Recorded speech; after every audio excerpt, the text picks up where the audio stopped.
As a child, when I first started drawing, as I would go outside, I would look at everything in shapes, forms, and colors. And I still do that to this day. So in this little sketch right here, I'm going to give kind of an idea of how I looked at things as a child. Because as I would walk around, I would notice that things that were further off were really small, and things that were closer were a lot bigger. Now, being a child, I had no idea about perspective or any of that.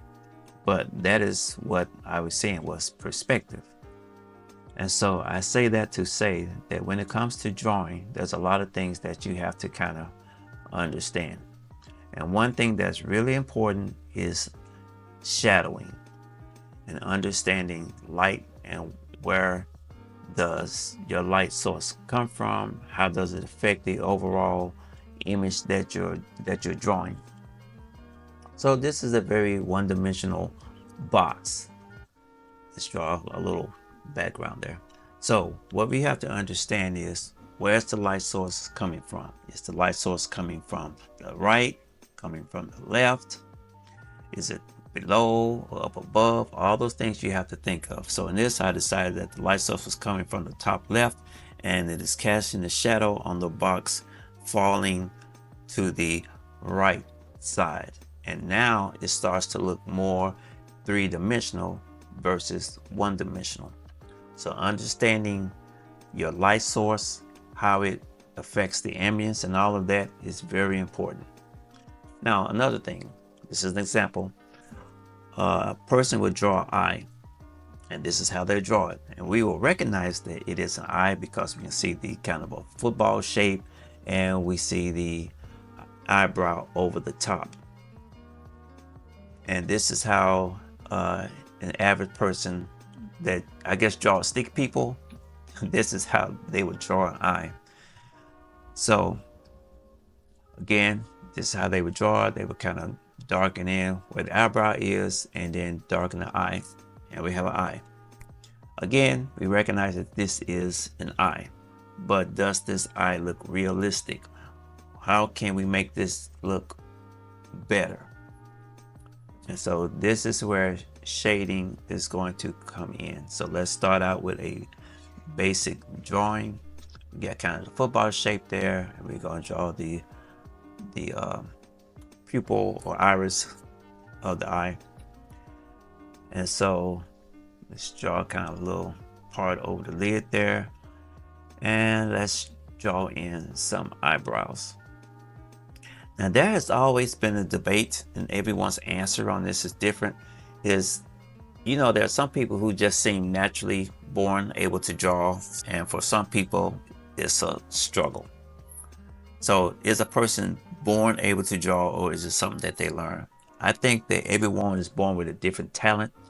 Some people are a little more apt at drawing, but I think a person, even if they draw stick people, they can learn to draw and improve on wherever they are at as far as skill level. So this part here, I'm going to go in with some blue, and we'll make the eye blue.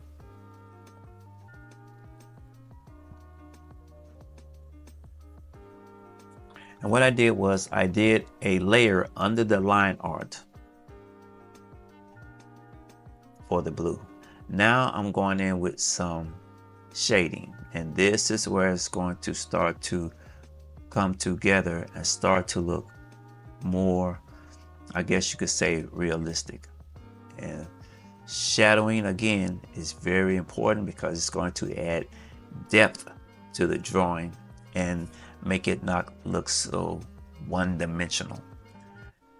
Now, under the eyelid, there's always a shadow that is cast under the eyelid. Why is that? Because if the light, it does not necessarily hit all of the top part of the eye, a shadow is cast down. And so it's that shadow and shading under the eyelid that adds a little more depth, and it sets the eye back into the eye socket, I guess you could say.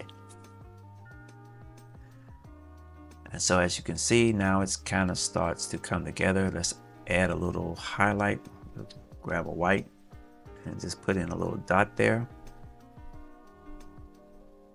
And let's gradually go a little darker. And so what happens with me when I draw is I will be working on one part, and as I'm working on that, I look at another area and I see, well, that needs adjusting. So it's kind of making adjustments until you get to the finished product. So I'm using this smudge brush here, and this is Procreate. It has different types of brushes, and it has a smudge tool, which is in some apps maybe called a blending tool. But now I'm just kind of softening some of those hard lines. And here I'm drawing in some eyelashes. One thing about when you draw eyes is you don't necessarily have to draw every individual eyelash. Sometimes you can just do some thick eyelashes toward the corners and just kind of emphasize it. But everybody does it different, so you draw how it works for you.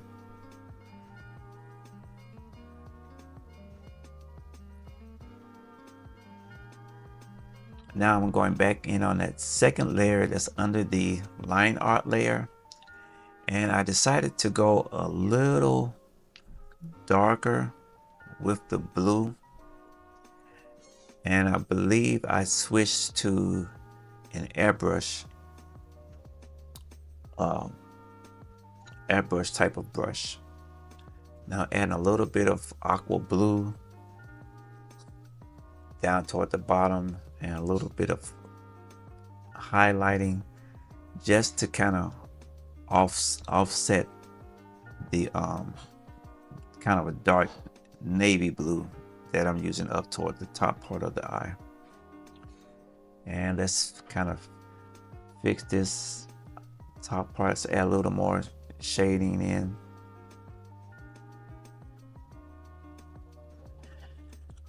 And that's one thing about shading, is as you go darker in some areas, it makes other areas look lighter, and so you may end up having to go in and darken other areas. Now I'm adjusting the background. Procreate, it has like a bottom layer, and you can adjust and add color to the bottom layer. So I decided to add some color for the background. This is a little idea or sketch. Sometimes things come to your mind, and I was thinking, you know, what if it was an eye in the sky, and the foreground has some trees in it and some in the background, but just idea. And so this part here, I'm adding in color. And what I'm doing, you can do this in watercolors, crayons, pastels, airbrush, oil, however you want to do it. The same principles that I'm doing this digitally will apply if you're doing it organically on paper.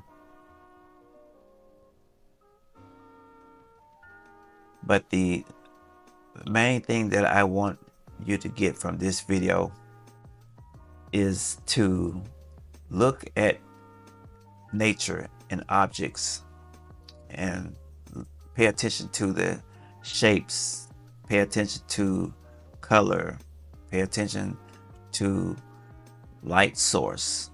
All of that is very important, and the more you practice, the better and better you'll get.